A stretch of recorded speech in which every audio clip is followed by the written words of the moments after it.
Insider ATV.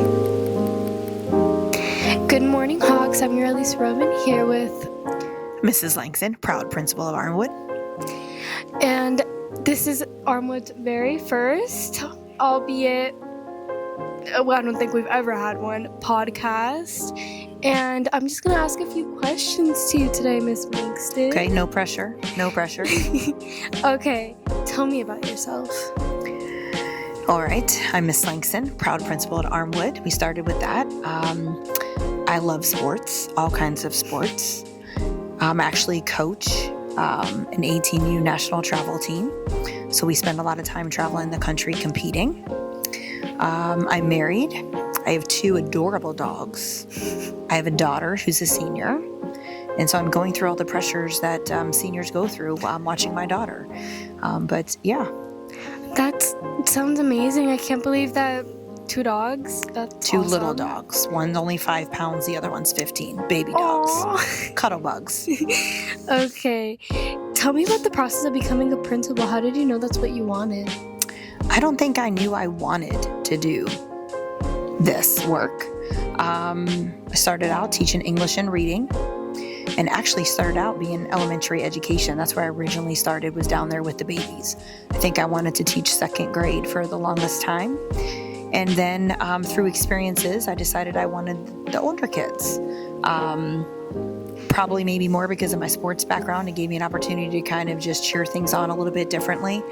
And then kind of went back and worked on my degree and just eventually kind of landed in a principal position. Wasn't something I really thought of, except for the fact that I knew I wanted to keep making an impact that was bigger than my classroom. So I think that's what really drove me. What do you say you want to further improve about Armwood? I think probably the belief system. I think I still believe in Armwood, sometimes more than maybe students believe in themselves.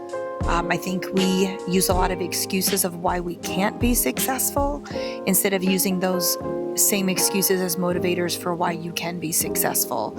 So I think that's really still a shift here. I think students are definitely getting more involved. I see students taking more time to come to school. I think our hallways are still crowded and busy, so I think our attendance is definitely still improving. Our homecoming was amazing. Our SGA, our councils, I think we're definitely growing in the right direction. I think our staff has done an amazing job of helping students find their way and getting connected, that everything doesn't have to be the same path for everyone. But I still think as students, we're still using I can't do that because, instead of just finding a way. Find the solution, find it in yourself to believe. You have to believe in yourself first before the rest of us can help you. What is your biggest piece of advice for seniors going with plans to further their education and go into the real world? I'm going to go back to belief system, I think, because I think it's whether you're going to go into the workforce, the military, a 2-year college, a 4-year college. If you don't believe in yourself, this world is going to beat you up. Life is hard. And I know we think sometimes in high school, the world is crumbling around us. But everybody's going to have barriers in life. Everybody's going to have obstacles in life. But what do you do with them? What kind of person are you going to be? Are you going to be the person that's solution driven and find a way to be successful? Because I think that's really what, and I don't know what's causing that. I don't know if it's because you can Google everything now. You know, you can chat GPT anything right now. So do you really have to think? But I think that's really a struggle that I see in this young generation is they don't know how to really work hard. Just because I worked for a couple hours doesn't mean it was hard. But life is hard. And I think that's my biggest want and push, is realizing that every choice you make has a consequence. Some are good and some are not so good.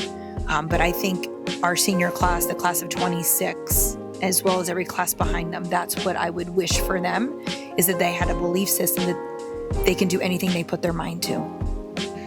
Thank you so much for answering these questions and giving such an inspirational speech. Well, thanks, Armwood. I love you guys. Bye, guys. Bye.